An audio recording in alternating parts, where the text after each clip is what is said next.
When Big Scar Guffman left a dummy in his cell and squeezed into the line of silent men who were making their way to the chapel for the Christmas entertainment, he figured upon an escape from a penitentiary that was pronounced unbeatable. The dummy had been so lifelike that he chuckled to himself as the convicts twisted and squirmed their way through the cell block and upstairs to the chapel. Big Scar closed his eyes and tried to imagine just what a guard would see who would peer through the bars of cell 27. Apparently a convict lay there, with legs crossed and a newspaper over his face, as if he'd fallen asleep in the act of reading. The yegg had practiced the part for over 2 months. The guards had grown tired of tapping the bars and waking him up. They were reasonably sure to count him in that night. Big Scar had made further plans. Getting out of the cell was the first step in a ladder to freedom. The other steps of this ladder were a matter of luck and nerve. He had sworn to be out of the prison by Christmas. The yegg sat through the prison movie-tone entertainment like a man in a trance. He failed to applaud when the warden announced before the final reel that turkey would be served for the Christmas dinner. The movie-tone drew to a close. Big Scar began planning a second step in the escape. He waited as the long line of men started to file through a doorway. He paused at a platform upon which the warden and guests were standing. He edged to one side, where there was a space behind the movie screen. No one noticed him. He squeezed along a wall, and then vanished behind the platform. The space there was sufficient for him to lie down with his head in his arms. He breathed slowly, as the feet of his fellow prisoners shuffled away in the distance. Their number seemed endless. The warden and his guests stepped down. The lights were turned out one by one. A door clanged at the foot of the steps. A gong sounded. "I win round one," Big Scar grinned to himself. The stroke of the gong was followed by another. Then, after a grim wait, Big Scar heard the jingle of the count signal. The guards had counted the dummy in 27. The principal keeper had phoned for the sentries to come off the wall. The prison was in darkness. The yegg crawled out, listened with head cocked sideways, then rose and tiptoed to a barred window. Through this he saw the white sheen of the ice in a river. Beyond this ice was a far-off shore. He reached down, pulled a hacksaw blade from his shoe, wrapped its end in a handkerchief, and went to work on the central bar. The tempered steel bit into the soft iron like a knife cutting cheese. In 10 minutes he felt the blade pass through. He waited then. No sound came to him of discovery. The yegg climbed on the sill. He braced his feet against the window's edge and pulled the sawed bar until it left an opening through which he could crawl. He stood upon the coping, breathed into his palms, and gained a narrow ledge that ran around the building below the chapel windows. Along the ledge he worked, holding his hands close to the wall. He came to a drain pipe and lowered himself till he stood shivering within the shadow of the building. The prison yard was deserted save for a lantern that bobbed up and down at the end furthest from Big Scar. He crouched as he crossed the open expanse. He shinned an iron fence and crawled upon his stomach till he reached the ice. There he waited, glancing back. There was no sign or sound of discovery. Big Scar frowned. Danger would come at midnight, when the hallkeeper would flash a light into his cell. The newspaper and the dressed dummy would probably be discovered. The siren would blow, the constables would be notified. He resolved to place as many miles between himself and the prison as running would permit. He hurried over the ice of the river till he'd passed below the southern wall. Then he edged inshore, scrambled up the bank, and ran down a railroad track. A crossing led him where he found himself between snow-covered hedges of estates that stretched back from the road in long vistas of contentment and rest. Big Scar went on. It was Christmas Eve, and all the world was at peace, except himself and the law. The stars that spangled the heavens were like powdered diamonds in a black velvet band. Snow and ice crunched and crinkled underfoot. Once he gained a cheerful thought. He was on his way to a city whose arms would reach and close him in their grip. He could hide with gangsters until the pursuit was over. Then he could come out and mooch to other cities. The yegg liked the thought of being lost among a million people. He had little fear of being captured, providing he would stay away from his old haunts. He plodded on through the snow with one thought in his mind. He must reach a racketeer's dive before the police were notified. Costella and the whole central office force could search until they grew tired. Costella and O'Morpha had made the pinch from which the yegg was escaping Both dicks were hard-boiled eggs. It was just like them to spoil a Christmas day. He made progress through the silent estates of the rich. He held before him the glow in the sky that marked the city. It was like some aurora of wealth and security. It lured him on to greater effort. Big Scar glared over his shoulder now and then. No sound or echo of the escape disturbed the attenuated air. He concluded the hall captain had flashed a light into cell 27 and then gone on satisfied. The Yegg's prison clothes were dark gray. They might be mistaken for a workman's garb. His cap worried him. It was round with a small visor that would give him away to anyone who had visited the prison. Big Scar searched to right and left for a house in course of construction. There would be another cap or hat in such a place. Painters or plasterers always left them. Also, he could pick up a paint pot or a tool and walk into the city like a laborer. The police would hardly suspect or question him in such a guise. The road he followed widened into a square, whereon was a gasoline station. The Yegg paused before it and studied the windows. There was nothing inside the station except oil in cans. He'd taken a step away when there rose the low rumble of a far-off siren. It swelled, then died to an echo. It rose again. It filled the air with its menace. It spoke of gun guards, white faces in the cells, a countrywide pursuit wherein it would be unsafe to move. It indicated a Christmas Eve air of broadcasting his description.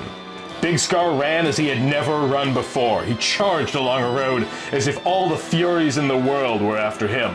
He covered a mile in fast time when he brought up standing and blowing before the arbor gate of a snug estate. He held his burning sides as he crouched under a hedge. "Something's coming," he said through gritty teeth. There sounded footsteps in the lane that led down from the country home. The steps came closer. Big Scar braced himself and waited for almost certain discovery. He felt that he would have to bean somebody. Out through the snow-draped boxwood came the figure of Santa Claus. It was such a Santa Claus as the Yegg had read about in prison tracts. White whiskers draped over great horn buttons. Merry eyes and a scarlet nose peered through these whiskers. The cap on Santa's head was cocked and debonair. In the pack on the back of the apparition was a pile of toys, hobby horses, dolls, whips with bells upon their ends. The Yegg clicked his frozen lashes as Santa Claus swung at the arbor, whistled a tipsy tune, and went up the road without glancing back. Big Scar scratched his head. His face grew dark as he heard the sound of the prison siren to the north and toward the river. Its notes were insistent. It seemed to say, "Prisoner has escaped, prisoner has escaped, $50 reward." Swinging, the Yegg watched the burly form of the man who had come out of the estate. He was evidently going somewhere with presents to hang upon a Christmas tree. Big Scar remembered the days when he had believed in Santa Claus. That was when he was about 3 years old. He dashed after the figure in the road. The footprints of the Santa Claus had not run in a straight line. They zigzagged across the road in the manner of one who had imbibed too much. The approaching Yegg noted that the Santa Claus was about his size and general weight. He determined to possess himself of the Kris Kringle outfit, pack and all. It would be a disguise in a million. In it he could go anywhere and grin at the police. Big Scar slowed his steps as he tailed the staggering figure ahead. He glanced back now and then and listened. The siren was sending its warning blares out over the country. They bore no resemblance to holiday cheer. The escaping Yegg's chance came when the tipsy Santa stopped by the side of the road, rested his pack upon a snow-covered stone, and sat down heavily. Big Scar drew the hacksaw blade from his pocket and advanced with all the noise he could make. "Put up your mitts!" he commanded. The Kris Kringle's whiskers quivered as two pudgy hands shot into the frosty air. "Look out, or I'll shoot!" menaced Big Scar, standing at a safe distance and brandishing the saw. "I'll shoot at the first move, you greaseball!" Spare me, came from Santa Claus. "Take off that outfit, you!" One hand came down, then jerked upward as Big Scar stepped forward. "Get 'em off! Take off from whiskers and things! All off, or I'll plug you!" The man rose, swaying from side to side, and began to unpeel his coat. The trousers followed. The whiskers and cap and nose dropped to the snow. "Beat it!" growled Big Scar. "Beat it while the going's good! I'm going to fire in 3 seconds! 1, 2... The Yegg had a glimpse of a thoroughly frightened householder leaping over hedges, bushes, and fences in the manner of a jackrabbit. He pocketed the saw as he heard a crash of glass where the man had stepped through a low greenhouse. He held his sides as he roared with glee. It was the first time he had laughed in years. The figure that hurried down the snow-covered road 5 minutes later was a different one from the convict who had climbed out of the great prison and escaped. Big Scar carried the Santa Claus pack. The wig he wore allowed free vent for his mouth and eyes. It concealed the telltale scar on his right cheek. A nose, which was of papier-mâché and colored like a ripe strawberry, was almost the original hue of the Yegg's nasal appendage before it had been whitened by prison life and lack of booze. He felt no cold, although the temperature was almost 0 and falling. He reasoned that it was between 12 and 1 on Christmas morning. Light shone ahead. Big Scar trudged along until a suburban town opened up before him, with its close-nested homes mantled in security, like hens at roost. He found the pavement hard and clear underfoot. He passed citizens who waved at him and answered his cheery "Merry Christmas." A motor bus stood waiting as if for him at the junction of 2 streets. He entered it, fish deep within his inner prison suit pocket, and brought forth a silver dime. He had other money, secreted from prison guards. The Yegg caught a glimpse of himself in a window. No one of the gun guards who were combing the country would have suspected in him the object of their search. The paper nose, the white whiskers, the pack crammed with toys were his passport to the gates of the city he was now entering. He seemed the personification of the day and the season. The bus stopped under the shelter of a structure, which would lead to the subway. Big Scar climbed out, followed by the sleepy passengers. He had not long to wait for an early morning train that would take him into the heart of the city. He parted with a nickel at the turnstile and entered the rear car. His heart jumped. He recognized 2 Central Office detectives who were sitting at the front end of the car. They eyed him, then fell to talking. Big Scar breathed a sigh of relief. They had not recognized him in his guise. It was as if he possessed a mantle of invisibility. He leered at them. The click of the car wheels on the rails became music to Big Scar.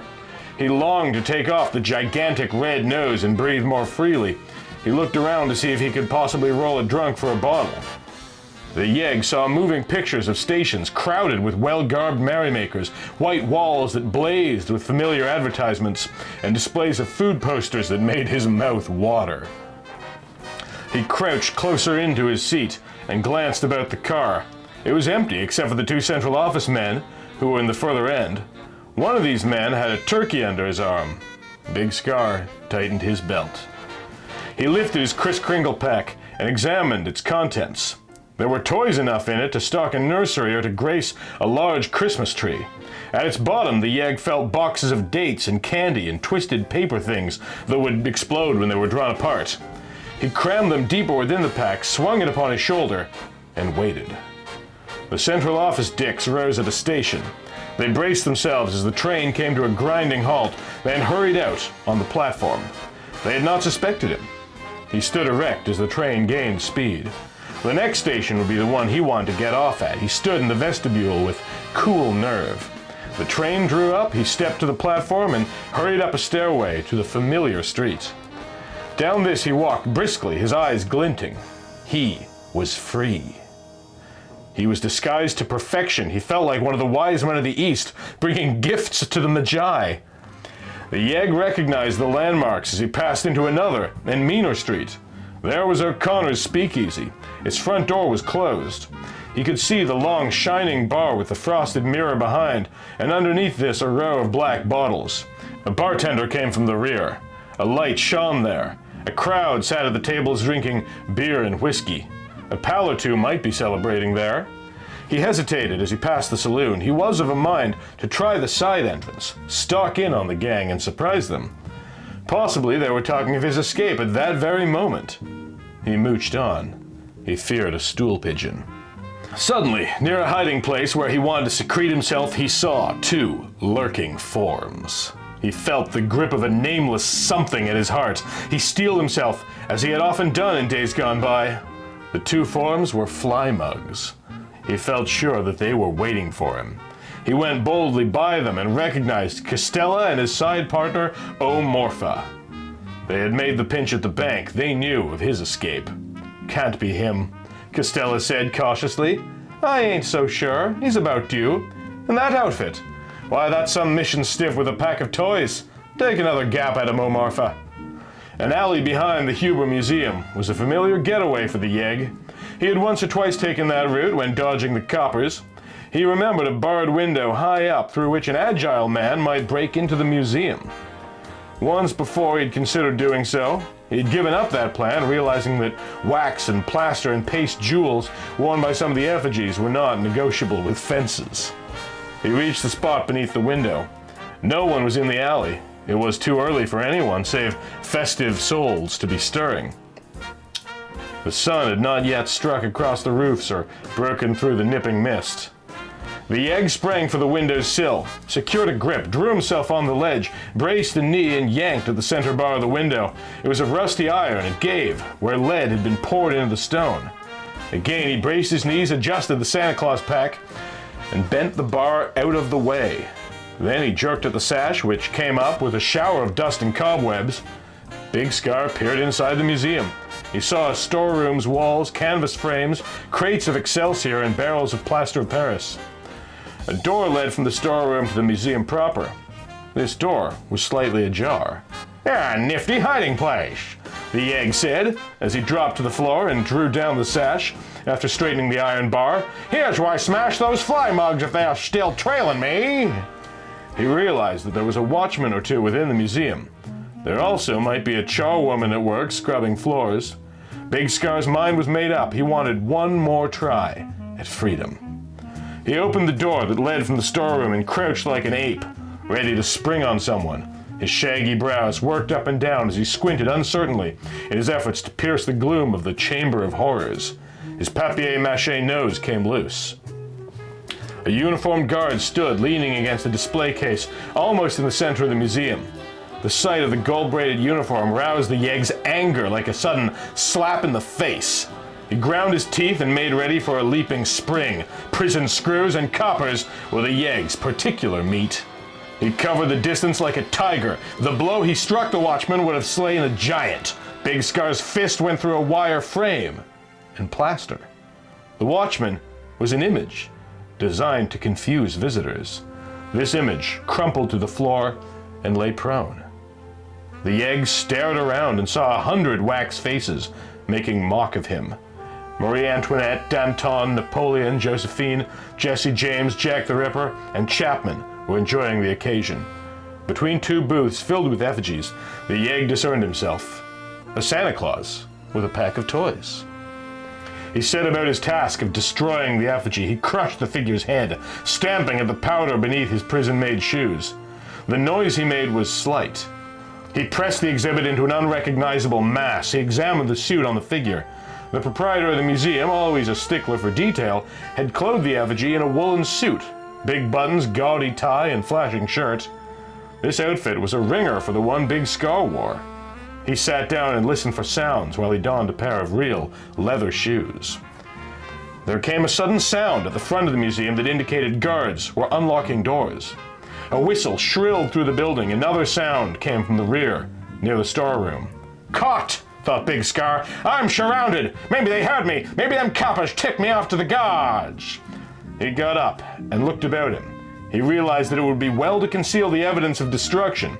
There was an imitation showcase alongside Santa Claus's form. Small toys filled the case to lend realism to the exhibit. The yegg began shoving the broken plaster beneath the showcase. His foot moved while he watched a giant door swing inward. They were opening the museum for the day, though it was still quite early. The proprietor of the place was known for his long hours and industrious habits. The drowsy guards had not yet detected the fugitive's presence. Big Scar glared at them through his false whiskers. A group of patrons, led by an old man with a guidebook, entered the building. A girl screamed when she collided with a horror in the shape of a plaster of Paris pickpocket. "I got a pose for Santa Claus," concluded the yegg. "I can't make a getaway without storing up a lot of gumshoe guards." He climbed a pedestal and sat down when the group, headed by the old man, strolled by. He heard the guide explain, "This here old Kris Kringle, or Santa Claus, he was brought here especially for the holidays. He's almost alive." "He is he?" thought the yegg with inward glee when the group strolled toward Jack the Ripper's booth. Workmen came out of the storeroom. They started hammering at a new exhibit at the back of the museum. Attendants approached at the head of more visitors. "I wonder if I have to shit like this all day," the yegg queried to himself. "It's an outrage, me dying for something to eat and drink." At 10 o'clock, a commotion started at the entrance. The yegg straightened himself and stared over the top of the showcase. The aisles were dotted with patrons. Among them, he discerned the uniforms of a brace of cops. Behind the cops loomed familiar forms, those of Costella and Omorpha. The menaces from headquarters were darting glances to left and right. Near them walked the museum's proprietor. "Somebody tipped him off!" shied the yegg. "They're going to make a search of the museum." The detectives paused at the crushed figure of the sham guard, which Big Scar had smashed with his fists. The proprietor bent over the figure while the two dicks looked around knowingly. Both had heavy overcoats on. Omorpha's pocket bulged with a quart bottle.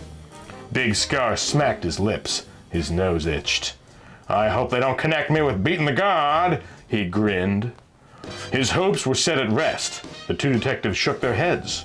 It wasn't likely that the yegg would leave such evidence of his presence in the museum. By roundabout aisles, Costella and Omorpha approached the yegg.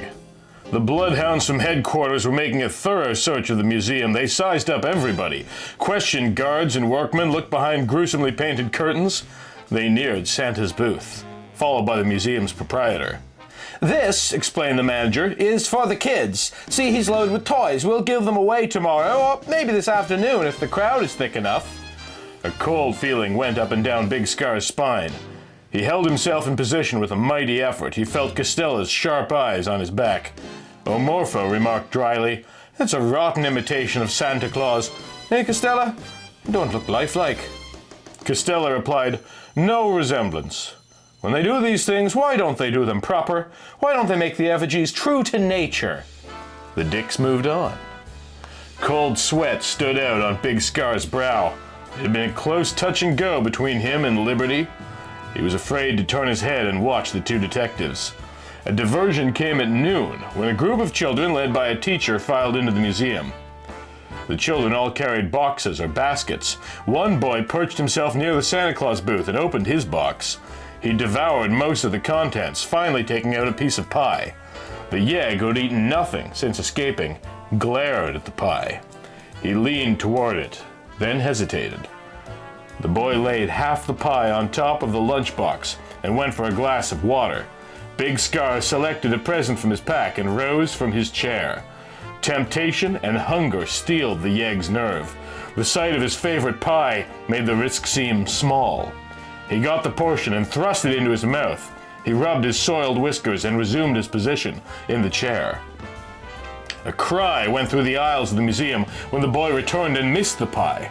The present did not appease him. He ran toward the teacher and explained what had happened. Scholars were accused. They denied the theft in loud terms. "That's a bad rumble to make over a piece of pie," thought Big Scar. "What would they do if I copped a whole one? Maybe they'd hang me for it." He cast an anxious eye about for escape. The workmen at the back of the museum had ceased their labors at noon. Perhaps a getaway could be made in that direction. There was the bent bar in the storeroom through which he could squeeze. The yegg started out of the booth. He tiptoed a few cautious steps when voices caused him to halt, stiff in his tracks. Other children were approaching. He was caught. He advanced to them and unloaded his pack, giving each a present. "Merry Christmas," he said through his beard. "Wish I had more presents, kids. Now beat it away. I'm going to be a wax image again. Beat it, kids." He resumed his rigid position at the dais until nightfall. When the doors were closing, he heard Costella's voice saying, "We'll plant in here tonight. Every clue leads to this museum." Big Scar couldn't be here," Omorpha protested. "Someone got in here. There's a twisted bar." The yegg sat like a steel spring, ready to pounce on the two sleuths as they sauntered around, flashing spotlights into every booth. They stopped finally and sat down at a little gold-painted table drawn from the Marie Antoinette exhibition. "It'll be a tough night watching this dump," declared Costella, "but it's Chief's orders. Guffman, alias Big Scar, used to live near this museum. Give me a drink, Omorpha." Costella's sidekick produced a bottle of holiday booze. He upended the bottle before offering it to Costella. Big Scar, whose nose was almost white from keeping temperate, sniffed the alcohol. It brought tears to his eyes. The papier-mâché mask and beard fell around his gigantic neck. He waited, leaning forward toward the sleuths. They drowsed, each groggy from drinking. Over the intervening distance, the yegg reached his arm and gained the bottle. He clutched it in his cotton-covered fingers. The remaining half-portion almost vanished down his throat. He set the bottle nearer Costello than Omorpha and staggered to his chair. He waited. Strategy might succeed where force would fail. Omorpha awoke and reached blindly for the bottle. His hand strayed over the table. He blinked his eyes then as he grabbed the remaining drop. He cursed his partner drunkenly. Costello awoke. The yegg heard an argument, hot and heavy, between the dicks. "You're a hell of a guy, taking it all," Costello accused. They drowsed, after almost drawing guns on each other. A second inspiration came to the yegg. He shifted the pack from his shoulders, got down, and tiptoed toward the sleeping sleuths. His hand touched the little gold-painted table. He gripped the bottle, swung it overhead, and brought it crashing through Omorpha's slouch hat. Big Scar ducked around a booth and started crawling like a grizzly toward the rear of the museum. The diversion of Omorpha recovering from the staggering blow and lunging at Costello was time enough to throw both detectives off guard. Over went the little table, blows were exchanged, arms swung, the brace of fly mugs crashed together into the Marie Antoinette booth, Omorpha cursing, "Take that and that! You hit me with the bottle! You copped the booze!" "Nifty," remarked Big Scar, shedding the whiskers and mask from his neck. He threw a knee over the windowsill where the twisted bar was. Behind him he heard sounds of struggling. Ahead in the nipping air was freedom. "It ain't been such a bad Christmas after all," he grinned. "And them poor kids got toys they wouldn't have got if I hadn't played Santa Claus." As the year comes to a close, the Mutant Museum would like to offer its most sincere thanks to its generous supporters, particularly Michael Fattori, Zanazira, Break System BSE, and Zachary Snowden-Smith for making this exhibit and every other exhibit this year possible. We've got one more treat lined up for this year, but in the meantime, I want to wish everyone happy holidays. Thank you for watching, thank you for being here, and thank you most of all for being you.